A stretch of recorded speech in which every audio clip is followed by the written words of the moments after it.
क्या आपने कभी सोचा है कि धरती कैसे फट सकती है और कोई इंसान उसमें कैसे समा सकता है?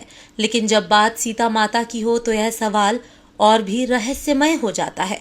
आखिर उन्होंने ऐसा क्यों किया? क्या वे संसार से निराश हो गई थीं या फिर उनके निर्णय के पीछे कोई दिव्य कारण था? रामायण का यह क्षण न केवल भावनात्मक है बल्कि आध्यात्मिक भी है। सीता माता जो धरती की पुत्री थी, आखिरकार उसी धरती की गोद में लौट गई। लेकिन इस निर्णय के पीछे छुपी है गहरी पीड़ा, एक नारी की असीमता की कहानी। उस समय ऐसा क्या हुआ जिसने उन्हें ये अंतिम कदम उठाने पर मजबूर कर दिया? आइए इस कथा के पीछे छिपे सच को जानने के लिए इस यात्रा की शुरुआत करते हैं। लंका विजय के बाद जब भगवान राम अयोध्या लौटे तब जनता में एक सवाल उठा, क्या सीता माता सचमुच पवित्र हैं? यह सवाल उस नारी पर उठाया गया जिसने रावण की कैद में रहते हुए भी मर्यादा और पतिव्रता का पालन किया। राम एक आदर्श राजा बनने की जिम्मेदारी निभा रहे थे, लेकिन सीता के लिए यह जिम्मेदारी एक अभिशाप बन गई।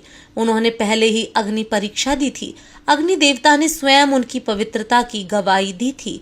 फिर क्यों केवल प्रजा की बातों पर उन्हें फिर से अपने चरित्र को साबित करने की आवश्यकता पड़ी?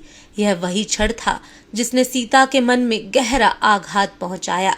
एक नारी होते हुए भी वह न्याय से वंचित रहीं।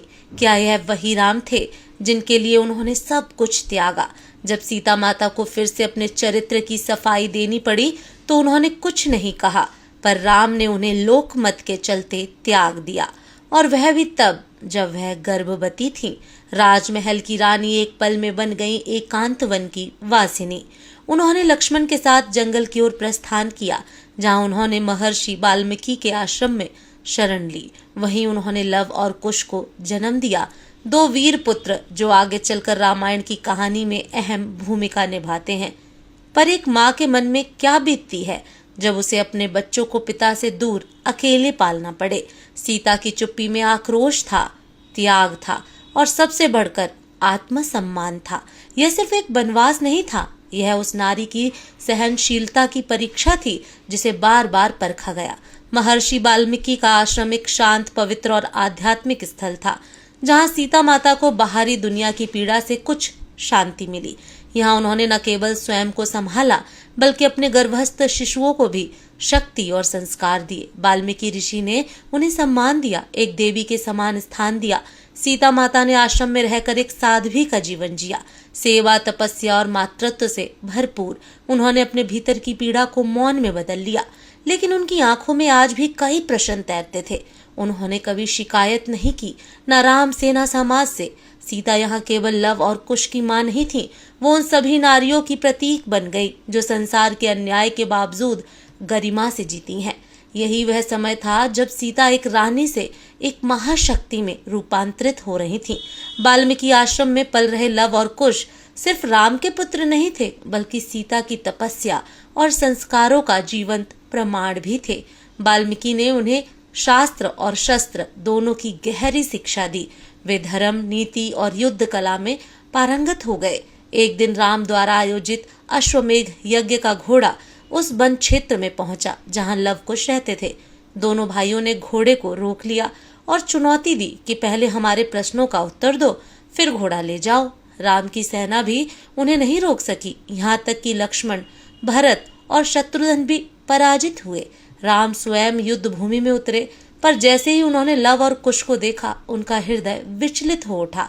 उन्हें एहसास हुआ कि ये उनके ही पुत्र हैं। यह टकराव नहीं था, यह नियत का वो क्षण था जो राम और सीता के बीच की आखिरी कड़ी को फिर जोड़ने आया था।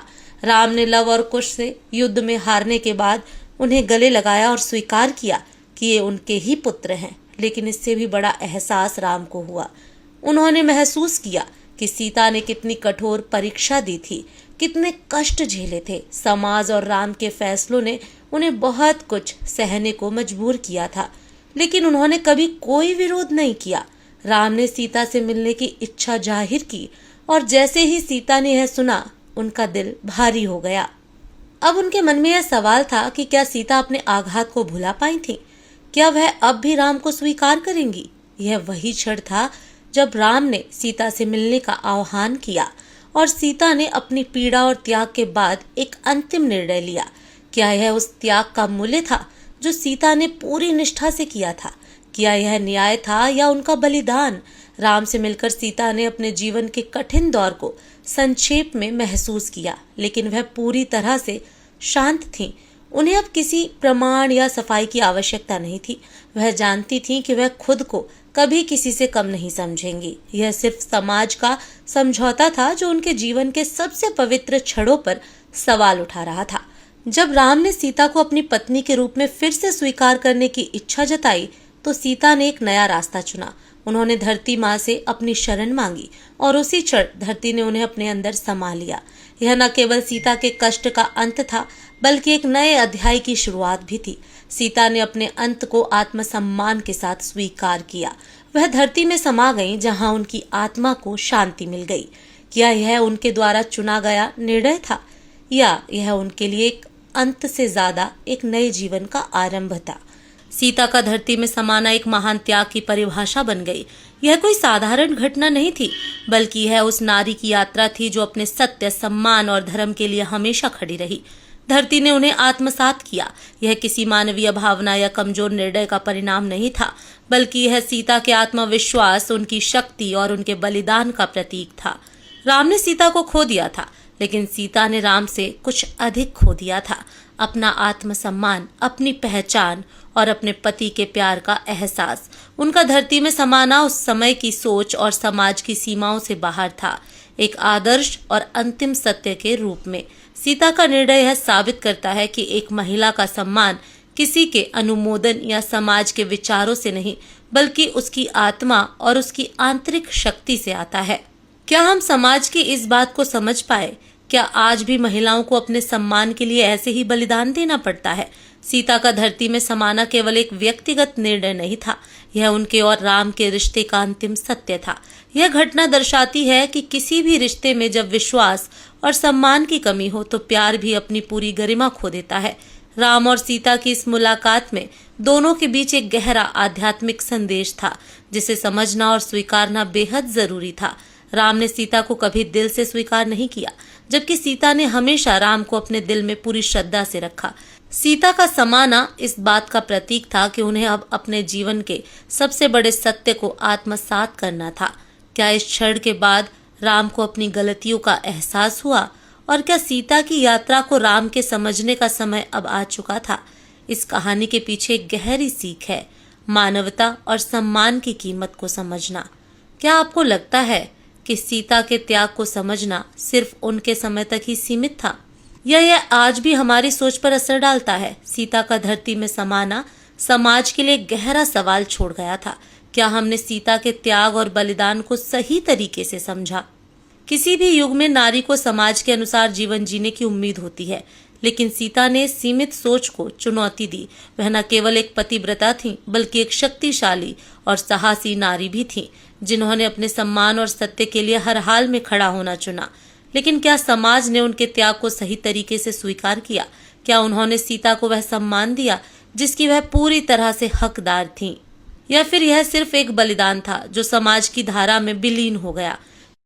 सीता का समाना आज भी हमें यह सोचने पर मजबूर करता है कि हम अपने समाज में नारी के अधिकारों और सम्मान को कितना समझते हैं।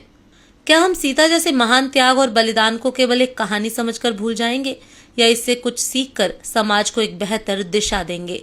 सीता माता का धरती में समाना केवल एक ऐतिहासिक घटना नहीं बल्कि एक गहरी शिक्षा है। उनके त्याग, उनके बलिदान और उनके सम्मान की कहानी आज भी हमें सोचने पर मजबूर करती है। सीता ने हमेशा अपने सत्य और आत्मसम्मान के लिए संघर्ष किया और जब दुनिया ने उन्हें अकेला छोड़ा तो उन्होंने अपनी आत्मा के मार्ग पर चलना चुना।